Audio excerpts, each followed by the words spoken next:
Welcome to Pagan Coffee Talk. Here are your hosts, Oswin and Lord Knight. Today's topic is group thinking versus individuality.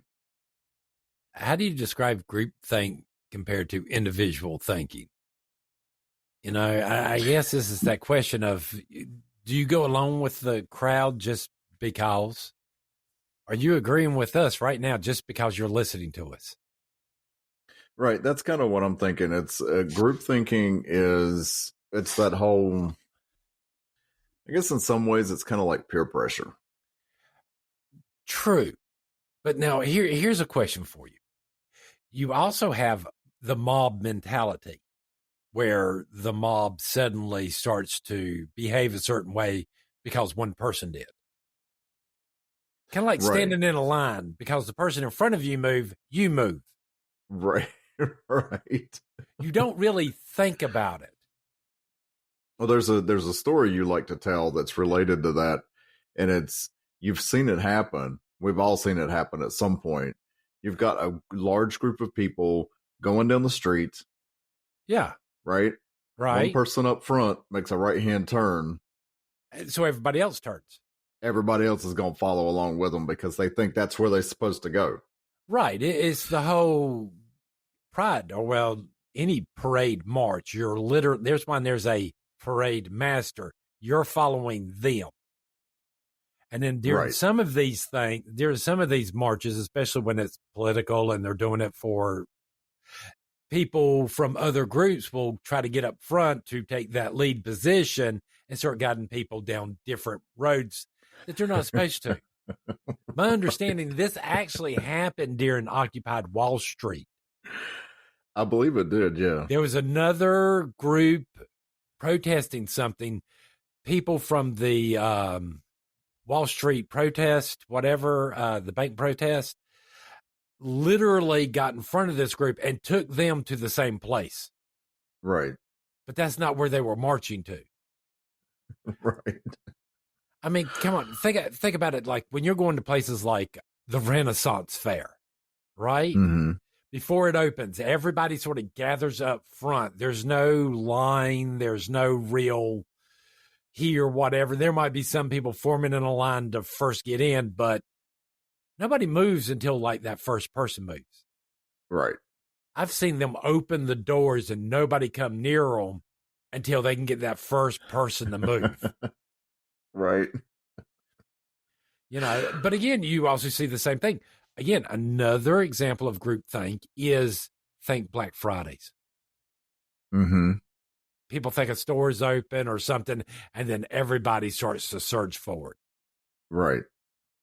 This is groupthink. We all do this. So it's like a herd mentality. Right. And actually, I think that's what it's left over from when we were more, before the dream time, when we were more animal than we were human. Okay. Yeah, that makes sense. You know, that it's a leftover from it. You know, you see the same behavior slightly in like pack animals on the hunt and prowl and stuff like that. But again, you start to see this behavior of individual thing too. And like a wolf pack. They can all run together. They can all hunt together. But as soon as they get to the point of making the kill, it's like each of the wolves suddenly go into more of a individual think.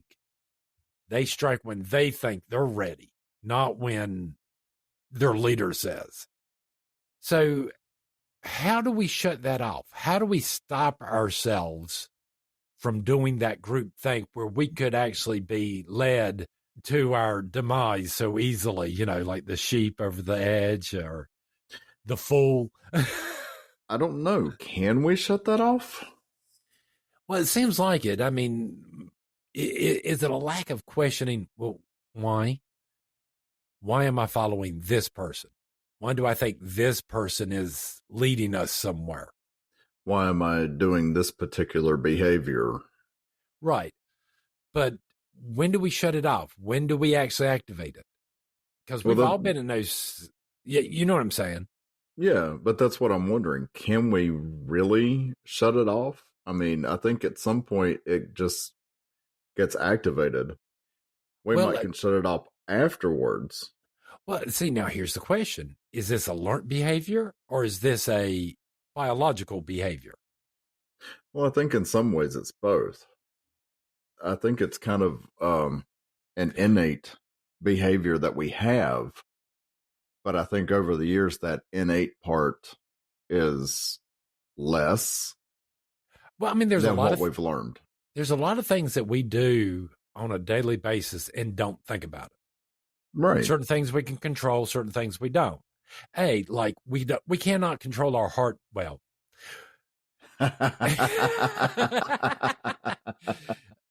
With enough meditation and stuff, you can learn how to calm your heart down and stuff like this. Yes. Right. But you can stop your breathing, but you don't think about breathing when you're doing it on a moment to moment basis. Right. It's kind of like blinking your eyes. You don't think of, well, you probably aren't right now because I said it. But you don't think about blinking your eyes. It just happens. Right. So again, is this one of those behaviors that, like you said, yeah, we could stop it if we wanted to, but it might take us a little while to realize what we're doing. Yeah. But no, in some cases, I think it is a learned behavior. But like I said before, I think it's like the blinking of the eyes. It's something that happens. Right. We can control it at some point, but to some extent. Right. So I think it's something that we can turn off afterwards, but I don't think it's something we can just like a light switch, turn it on and off. Okay, but that doesn't explain riots, mobs, lynchings. And the reason I mention these, even though they're I'm not mentioning them because they're horrific. I mention them because they require more actions than just walking into a theater or being guided down a road. You see what I'm saying? There's a little bit different there, but I see the same behavior even in higher cognitive things going on there. I mean, I'm sorry, when you're lynching somebody and you're stringing them up, you have to think, oh, we got to get a rope. Oh, we have to tie this specific type of knot. Do you see what I'm saying? There's a lot more thought that we require individual thought over group think like we're talking about. Well, yeah, but if you're doing something like that, I hate to be this way. You've already planned all that shit out. You already got that rope tied. Let's refer back, because I know some people... Because that's not a spontaneous thing. But, well, let's think about it like this. Remember that we mentioned in that show, 1883? 83 or something, where at the beginning of the show, a guy winds up pickpocketing. A kid yells, pickpocket, and then next thing you know, that guy's like being strung up and the whole town's on it. True. This is groupthink. This is mob mentality. Right. So again, does mob mentality release us from responsibility of our actions? No. But yet when you're doing it, you're thinking as a group. Right. If the rest of the people wouldn't do it, you wouldn't do it. Oh, that's not necessarily true, but if you let yourself, you still have to be responsible because you're letting yourself get swept up in those emotions into that whole riot mob mentality. You've allowed yourself to be in that situation. Okay, they did an experiment. All right, in which they got people to sit into a room and do some paperwork, and these people were getting paid for it. Well, what they did was they faked a fire. And as long as the person was alone, the majority of the times the person would get up, fill the door, try to call for help, do everything that they're supposed to do. Okay. Then they did the experiment again, but then they put a group of people in there, like 3 or 4 people, right? Mm-hmm. What wound up happening was nobody would do anything. They just sat there and kept on doing the work because nobody wanted to break that confines of what in the world was going on. Nobody wanted to stand out. Nobody wanted to be different. Nobody. Do you see what I'm saying? So Can we really break out of it? I mean, I like to believe that some people can and some people can't. I think it really does depend on the person and their personality to some extent. Right. More outgoing people are more likely to break away from that than, say, an introvert. Right. All right. Doesn't mean that the more outgoing person won't behave like an introvert and go with the group. Okay. Do you see what I'm saying? So again, is it something we can really break out of? Is peer pressure really that important to us? Well, I don't think it's that important. I just think it's that powerful. Well, again, that makes me think there's something innate inside of us that's more biological that wants acceptance from other people. If we act like everybody else, we'll be accepted like everybody else. Well, there's that, yes. So I'm not sure. Because again, like I said, I've seen group think and I've seen individual things. I've seen the person where they finally can, that it does happen. There's a person that does get up and suddenly go, no, no, no, this is wrong. Stop. They do occur. Right.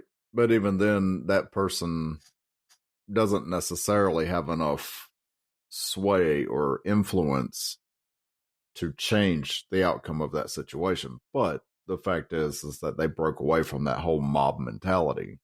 So it is possible. Right. It is possible. Now, the real question is what gives certain people the ability to do this? What kind of thinking, what kind of processing going on there? Because a lot of us would like to I would love to sit here and go, oh, no, no, no, that wouldn't be me. But I can't say that. No, because it very well could be. It very well could be. You know, I've done jobs. I've ran a department of 104 people. Trust me, groupthink can sometimes be an advantage to you when you're trying to get a task accomplished. Sure it can, yeah.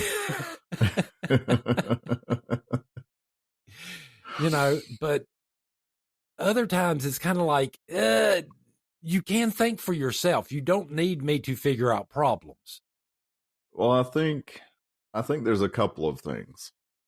One, I think it does seem to be the more extroverted people. Those who are more outgoing. Right. They seem to have that ability to be able to think more for themselves, and I don't know if that's the right way to put it, but or is it that their moral standards is to a point to where no, this is not right. I have to stop it because this isn't the way we should be behaving. Well, see, I think that plays an important part too, because that's kind of where I was going. I don't think that just because you're more outgoing, that's the only thing. Right. Even introverts, even those who are the quote unquote shy people, have morals and ethics. Right. And they do. That has been enough for those type of people to stand up and do something. Right. Outside of the whole herd mob riot mentality. Well, and again, this sort of brings me to mind of the whole entire thing where we were asking, which would you rather have? Would you rather have somebody look at you and show you respect because they respect you as an individual, mm-hmm. or because you're holding some threat over them that they're going to get in trouble if they don't treat you this way? Yeah, no, I think if you're doing the threat, then you're not getting actual respect. No, but again, our mindset there is why does it seem like we have to have or want to force people into approving of us?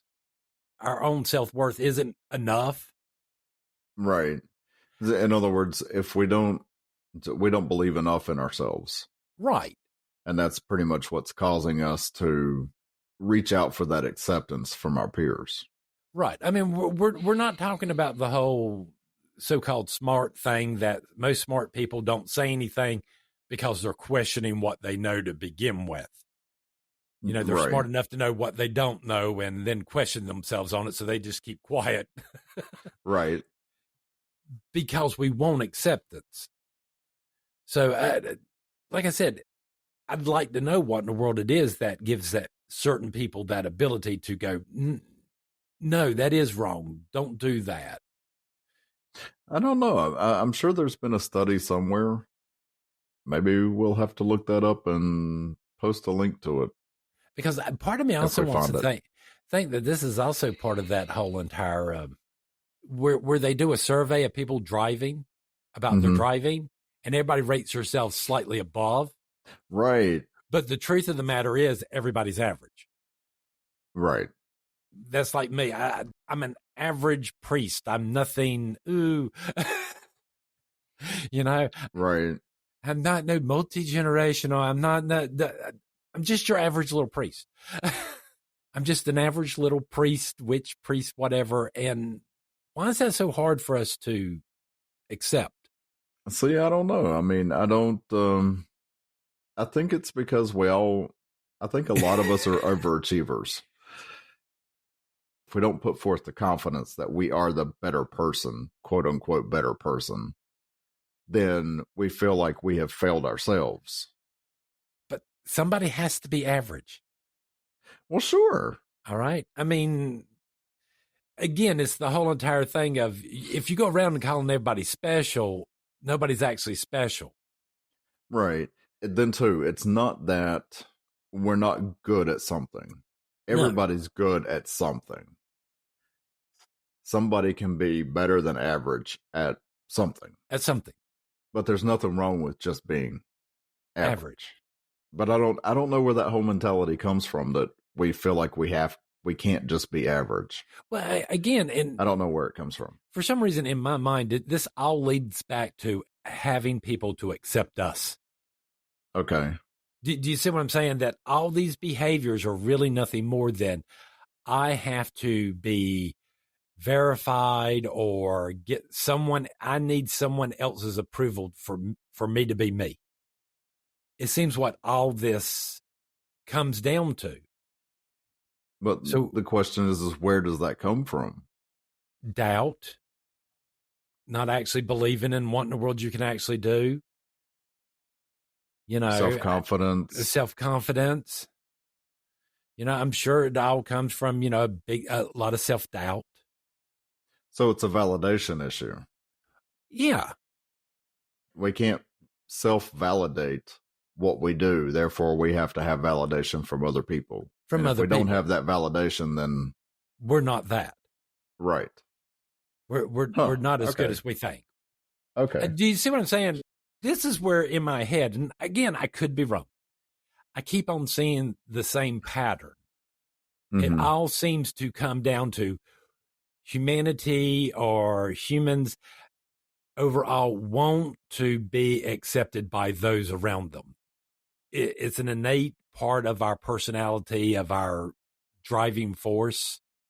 I think it's a very basic emotion that we have to fulfill.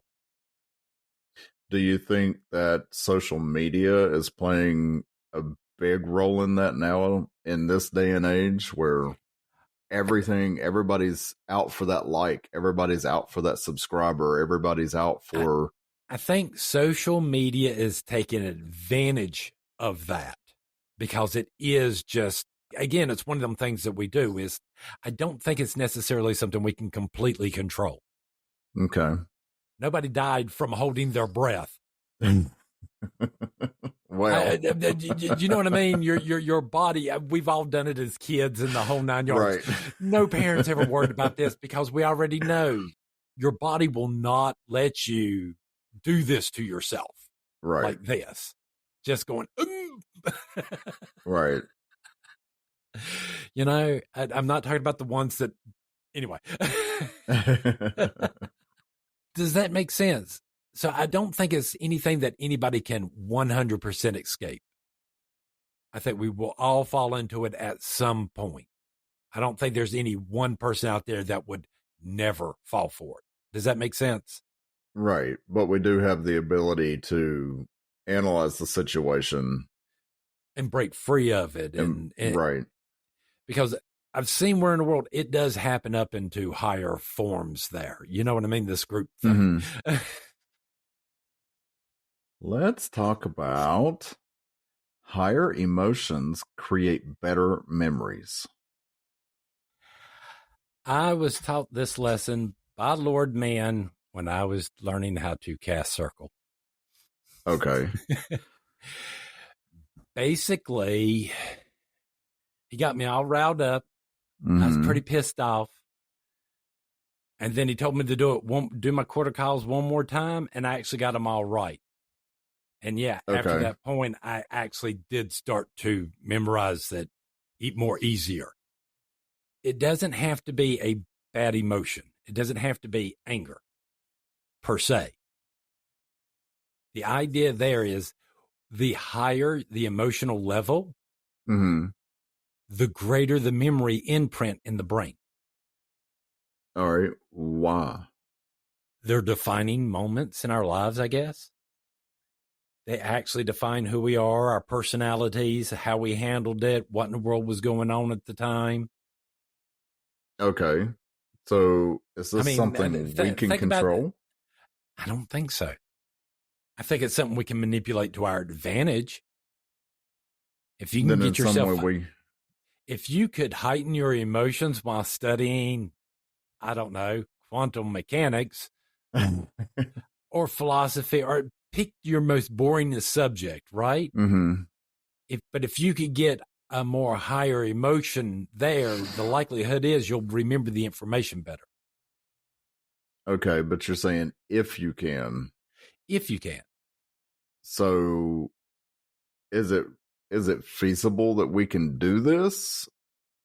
Well, we do it with magic. How might we go about doing that? Oh, we do it with magic all the time. Well, sure, yeah. We tap into something that will, just like actors do, and they want to cry, they tap into something that, or they do a flash of memory through their minds of something that made them really, really sad. Right. We're talking the same concept here. So yes, it is something you can control. You can learn how to control. Okay. I'm just trying to figure out how this could benefit. What do you mean? What might be some examples of what might be some examples of creating better memories? Well, it depends on, do you want to pass the test?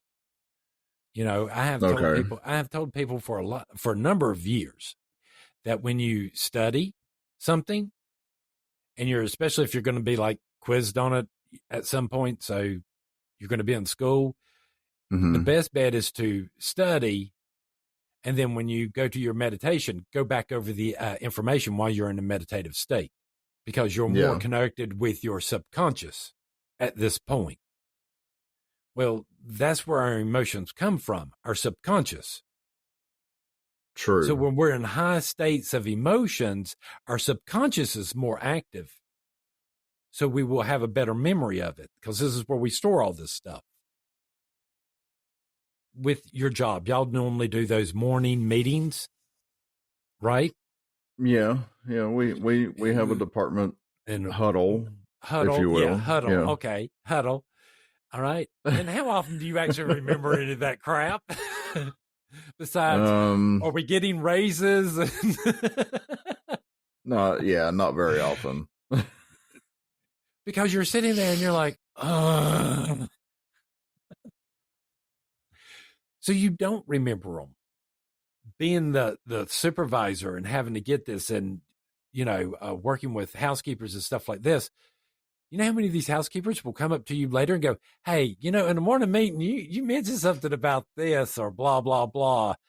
I got a question. Well, why didn't you ask during the morning meeting?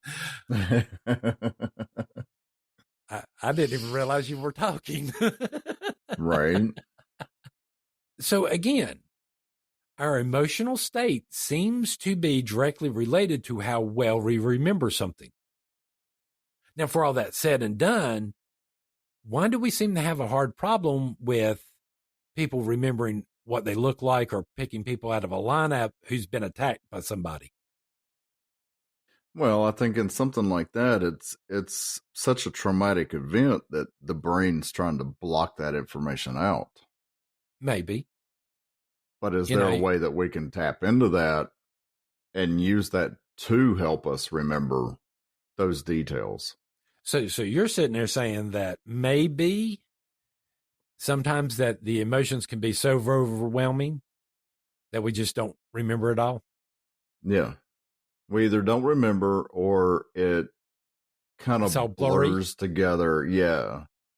because the subconscious is overstimulated at some point. Right. It's trying to calm down that. The reason why in the world someone who goes into, what do they call it, the blind rage, and they don't remember what they did? Mm-hmm. That berserker state. Yeah, the berserker state. Which makes you wonder, I have to ask this question on the berserkers, all right? Not that I want to digress, but how did they control them? I mean, I'm serious. You got a guy going out there freaking nuts. Mm-hmm. I'm not going to be his comrade in arms, all right? I'm going to be standing on the field somewhere else. Yeah, I'm going to be far away. So I wonder, how did they keep these berserkers from attacking their own in battle? I don't know. Because you got to remember, back in these days, it wasn't like one side wore one color and the other side wore the different. Like the redcoats. Little American history there. They did not color coordinate this, all right? No. There was not some gay guy going around going, oh, girls. We can't be having this. Right. No. We can't tell what in the world's going on. So it wasn't right. I mean, it wasn't like, in American history, the North and the South, when in the Civil War, they wore two different colors. You could tell who was who. Well, no, I hate to be this way, but even then, there probably was a point to where in the world there wasn't always enough uniforms. Oh, sure, yeah. Unless they were outside into that. Again, if they were inside your regiment, I mean, it's like nowadays, all armies across the world do that whole camouflage thing. Yeah. I mean, this isn't no big, military secret thing here, all right? Right. How much friendly fire happens on this? I'm sure quite a bit. Thanks for listening. Join us next week for another episode. Pagan Coffee Talk is brought to you by Life Temple and Seminary. Please visit us at lifetempleseminary.org for more information, as well as links to our social media: Facebook, Discord, Twitter, YouTube, and Reddit. We travel down this trodden path, a maze of stone and mire. Just hold my hand as we pass by a sea of blazing pyres. And so it is the end of our days, so walk with me till morning breaks. And so it is the end of our days, so walk with me till morning